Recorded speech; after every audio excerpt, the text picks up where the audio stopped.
وبحمدين، انت سليم كده. انت شفت ازاي مشهد قتل الشباب اللي هو انا ممكن اوصفهم بان هو شباب حقيقي حالم رومانسي ثوري فعال على الارض بيمارس دور سياسي، يعني لا هو بلطجي. هل القتل عفوي ام مقصود؟ انت شفت المشهد ده ازاي؟ طيب خلينا الاول نعلن صراحة أن الإسلام بريء من هذا الهذيان الذي يخرج علينا به مجموعة من المختلين عقليا في وجهة نظري، وبيلبسوه كده للإسلام عشان يعطوا شرعية لجرائمهم، زي محمود شعبان ده أو وجدي غنيم أو غيرهم. وللأسف هم كتير، لأن السلطة الحاكمة عبايتها متسعة لكثير من هؤلاء المجرمين والإرهابيين بالمعنى الحرفي للكلمة. وأظن أن حديث سيدنا النبي صلى الله عليه وسلم بتاع سيد الشهداء حمزة: ورجل قام إلى حاكم ظالم فأمره ونهاه فقتله. وحديث ثاني بتاع أعظم الجهاد عند الله كلمة حق عند سلطان جائر.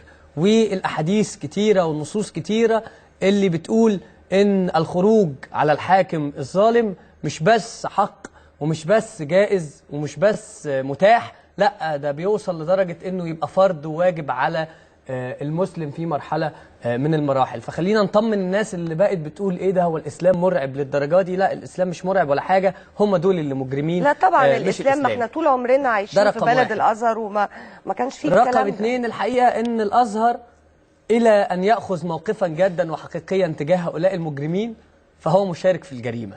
الازهر لابد ان يوقف هؤلاء فورا عن عملهم. دول المفروض ان هم اللي بيربوا شبابنا وبيعلموهم بيدرسوا لهم رأي الإسلام والفقه والشريعة وغيرها. فلما يبقى اللي بيعلم شبابنا بالأشكال دي وبالعقول دي، الحقيقة ده خطر كبير على الأزهر إن كان لديه الإرادة والرغبة في ده إنه يتصدى. طب يا أحمد، الشباب يعني أنت طبعا حديثك جميل وبتتكلم في المدخل الديني المقنع اللي انت اتكلمت بيه، لكن خلينا نتكلم على ارض الواقع. بصرف النظر الازهر هيقف او مش هيقف، يعني ده دوره اللي هم اكيد هيقيموه بشكل او باخر.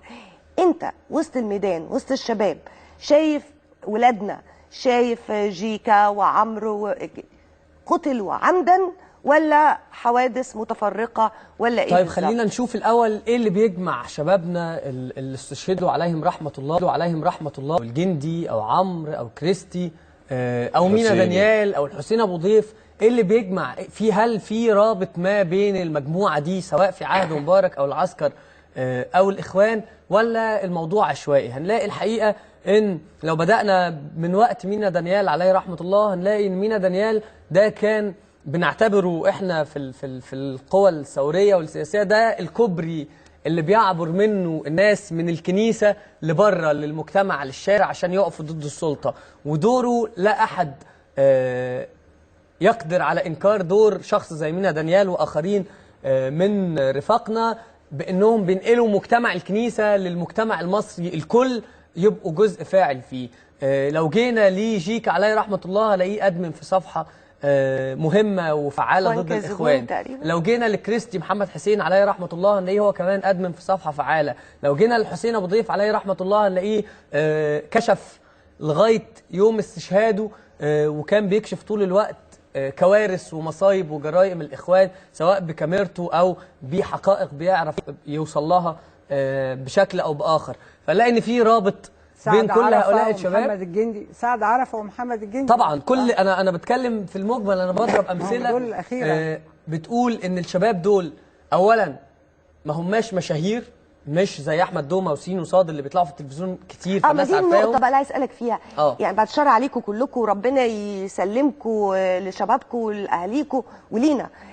ليه مش المشاهير؟ طيب. مع ان انتوا فاعلين اكتر بتطلعوا في الاعلام وليكوا دور مؤثر مش بس على الارض لكن كمان مؤثر من خلال ان تطلعوا تتكلموا في قضايا، فليه دول ومش انتوا؟ طب هي الموضوع بس متقسم مراحل. هو الطبيعي ان هو يوم ما يبدا بالتصفيه يبدا بالفاعلين ميدانيا، فيدخل الميدان يصطاد مهند سمير، يصطاد احمد المصري، يصطاد فلان او علان من اللي ليهم دور فاعل في الميدان، بينظم وبيحرك وبيوجه وبيقود من الكوادر اللي مش معروفه، من الصف الثالث والثاني من الشباب، اللي شغاله في الفيسبوك. اتفضل.